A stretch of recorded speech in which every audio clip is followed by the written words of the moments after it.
Сирийскими правительственными войсками при поддержке ВКС России продолжается ведение боевых действий против террористов ИГИЛ и Джабхат ан-Нусра.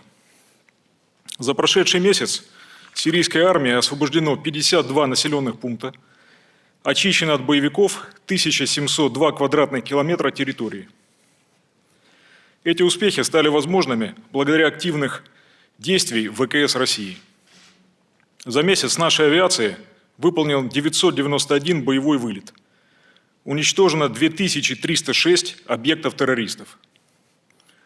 В число этих объектов вошли такие важные цели, как пункты управления, склады с оружием и боеприпасами, поражение которых играет существенную роль в разгроме боевиков. Так, 28 февраля в 13 часов 21 минуту в районе населенного пункта Расм-эль-Айс в 28 километрах юго-западнее Алеппо двумя корректируемыми авиабомбами КАП-500 самолета Су-24 уничтожен штаб одного из бандформирований группировки Джабхат ан-Нусра.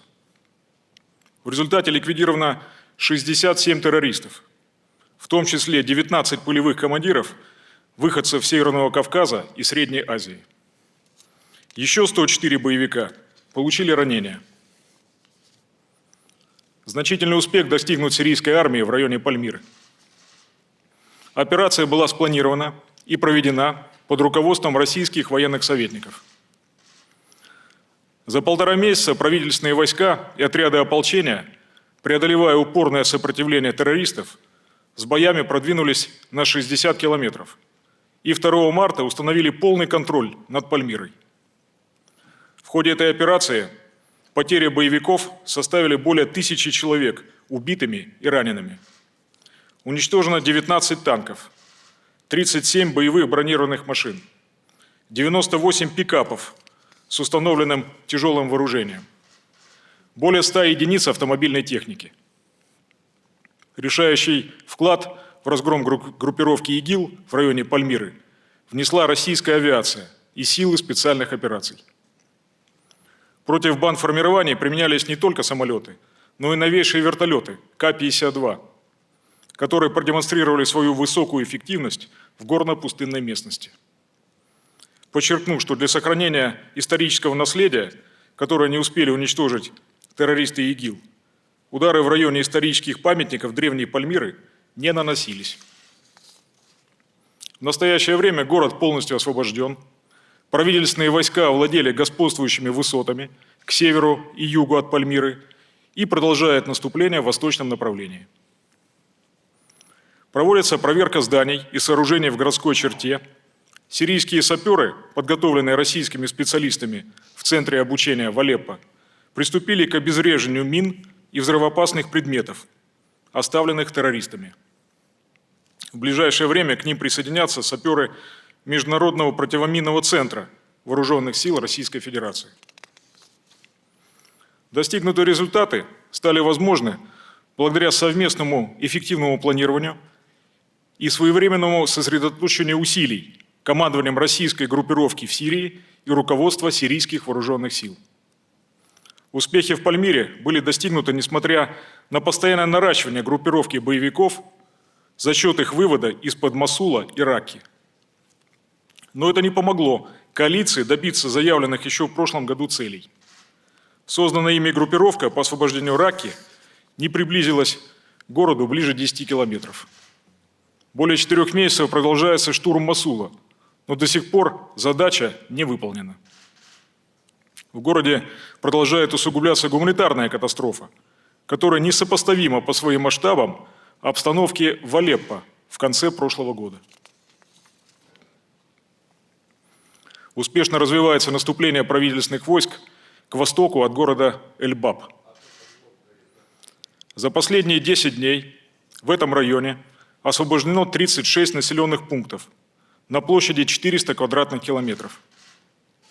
Авиация ВКС России уничтожила 278 объектов ИГИЛ, в том числе склады, опорные пункты и скопления бронетехники боевиков. Подразделения сирийской армии вышли к районам юго-западнее города Мембидж, находящимся под контролем курдских отрядов самообороны. Сегодня в Мембидж российским центром по примирению враждующих сторон направлен первый гуманитарный конвой с продуктами питания, медикаментами и предметами первой необходимости для жителей города.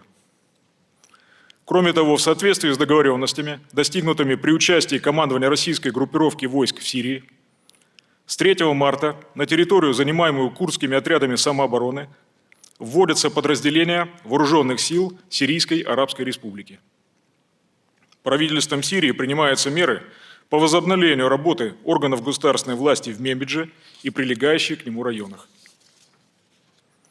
На территории Сирии продолжается поддержание режима прекращения боевых действий, введенного 30 декабря 2016 года. На сегодняшний день соглашения о присоединении к примирению подписаны с представителями 1291 населенного пункта.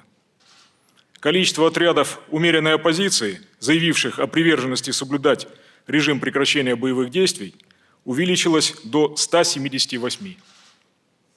В примирившихся городах и поселках восстанавливаются разрушенные в ходе военных действий объекты инфраструктуры и социальной сферы, возобновляется подача электроэнергии и воды. Российский центр по примирению враждующих сторон продолжает оказывать гуманитарную помощь жителям Сирии.